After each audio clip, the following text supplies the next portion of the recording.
Selamun aleyküm. Bugün miladi 18 Ekim 2022 Salı, Hicri 1444 22 Rebiülevvel. Günün ayeti. O, Kur'an, gerçeğe ve doğruya yöneltip iletiyor. Bu yüzden ona iman ettik. Bundan böyle Rabbimize hiç kimseyi ortak koşmayacağız. Günün hadisi. İlim talebi için yola çıkan kimse dönünceye kadar Allah yolundadır. Tarihten haberdar olmak için tarihte bugün neler yaşandı hep birlikte bakalım. 1912 Trablusgarp Savaşı'nı sona erdiren Uşa Antlaşması imzalandı. Trablusgarp Savaşı devam ederken Balkan Savaşı'nın çıkması üzerine Osmanlı İmparatorluğu İtalya Krallığı'ndan barış istemek zorunda kaldı. Barış Antlaşması İsviçre'nin Lozan şehri yakınındaki Uşi kasabasında imzalandı.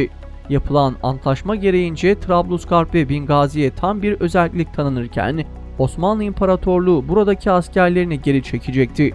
Bu İtalya'ya Trablusgarp ve Bingazi'yi serbestçe işgal edilebilme fırsatını veriyordu. Buna karşılık İtalya elinde tuttuğu Rodos ve çevresindeki 12 adayı bir süre sonra Osmanlı İmparatorluğu'na geri verecekti. Ancak adaların Osmanlı İmparatorluğu'na teslimi hiçbir zaman gerçekleşmedi. İkinci Dünya Savaşı'ndan sonra da adalar Yunanistan'a verildi.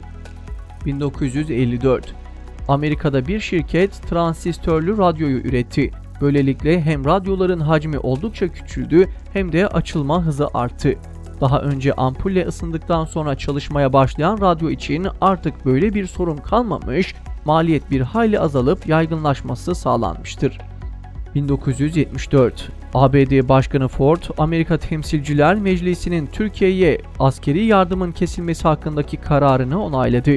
Tüm Avrupa ve ABD Kıbrıs Harekatı'nda Türkiye'yi işgalci olarak tanımlamış ve ambargo uygulama kararı almıştı.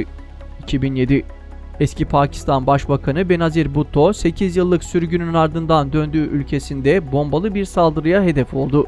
126 kişinin öldüğü ve 248 kişinin yaralandığı saldırıdan Bhutto yara almadan kurtuldu. Bhutto'ya yönelik derin saldırılar durmayacak, 27 Aralık 2007'de Rawalpindi'de katıldığı seçim mitinginden ayrılırken bir suikast sonucu yaşamını yitirecekti. 2014 PKK'lilerin Kobani bahanesiyle Doğu ve Güneydoğu'nun birçok ilinde eş zamanlı olarak Müslümanlara yönelik başlattığı saldırılara bir yenisi daha eklendi. Van'da İslami kimliğiyle bilinen 65 yaşındaki Muhammed Latif Şener şehit edildi.